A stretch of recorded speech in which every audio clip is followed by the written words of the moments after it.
আচ্ছা, যদি আমি বলি যে এই পুলি পিঠেগুলো তৈরি করার জন্য এখানে আমি এক ফোঁটাও চালের গুঁড়োর ব্যবহার করিনি, তাহলে বিশ্বাস হবে কি?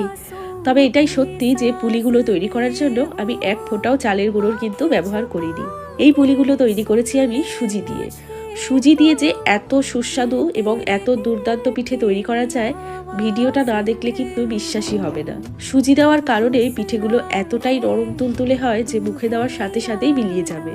আর হাতে যদি সময় একদমই না থাকে, খুব পিঠে খেতে ইচ্ছে করে, ঝটপট করে বানিয়ে নিতে পারবে এই দুর্দান্ত স্বাদের সুজির পুলির রেসিপিটা। আর এই পুলিটা খেলে কিন্তু কেউ ধরতে পারবে না যে এর মধ্যে চালের গুঁড়োর ব্যবহারই হয়নি।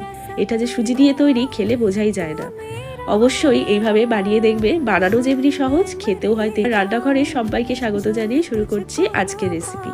আমার প্রচন্ড ঠান্ডা লেগেছে, তো কথাগুলো একটু অন্যরকম শোনা যাবে, তো প্লিজ কিছু মাইন্ড করবে না। সুজির পুলি বানানোর জন্য সবার প্রথমে আমরা পুরটা তৈরি করে নেব। এর জন্য আমি কড়াইতে দিয়ে দিচ্ছি 200 গ্রাম পরিমাণে খেজুরের গুড়। এখানে পাটালি গুড় নিয়েছি, আর গুড়টাকে তাই জন্য আমি একটু গ্রেট করে নিয়েছি। এখন এর মধ্যে দিয়ে দেব একটা ছোট সাইজের নারকেল কোড়া। এবার গ্যাসের ফ্লেমটা অন করে একদম লোতে রেখে গুড়টাকে ভালো করে নারকেলের সাথে মিশিয়ে নেব। গুড়টা একদম ভালোভাবে গলে গিয়ে যখন নারকেলের সাথে মিশে যাবে, তারপরে কিন্তু খুব বেশিক্ষণ সময় নিয়ে আর জাল করার প্রয়োজন নেই। 1 থেকে 2 মিনিটের জন্য এইভাবে নেড়ে চেড়ে পুরটাকে তৈরি করে নিতে হবে। নারকেলের এই পুরটা কিন্তু খুব বেশিক্ষণ সময় ধরে জাল করে শক্ত করা যাবে না। যদি বেশি শক্ত হয়ে যায় তাহলে পুরটা কিন্তু পুলির ভেতরে দিতে অসুবিধে হবে, আবার পুলিগুলো ফেটেও যেতে পারে। তাই জন্য পুরটা কিন্তু এরকম নরম থাকা অবস্থাতেই নামিয়ে নিতে হবে।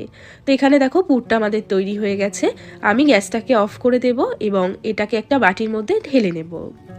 তো এখানে আমাদের নারকেলের পুরটা তৈরি হয়ে গেছে। পুরটাকে আমি সাইডে সরিয়ে রাখবো। এবার আমি একটা সুজির ডো বানাবো। তার জন্য আমি কড়াইতে দিয়ে দিচ্ছি 1 চামচ মতো ঘি। এবার এর মধ্যে দিয়ে দেব 1 কাপ পরিমাণে সুজি। এবার সুজিটাকে একদম লো আঁচে রেখে মোটামুটি 6 থেকে 7 মিনিট মতো সময় নিয়ে ভালো করে ভেজে নিতে হবে।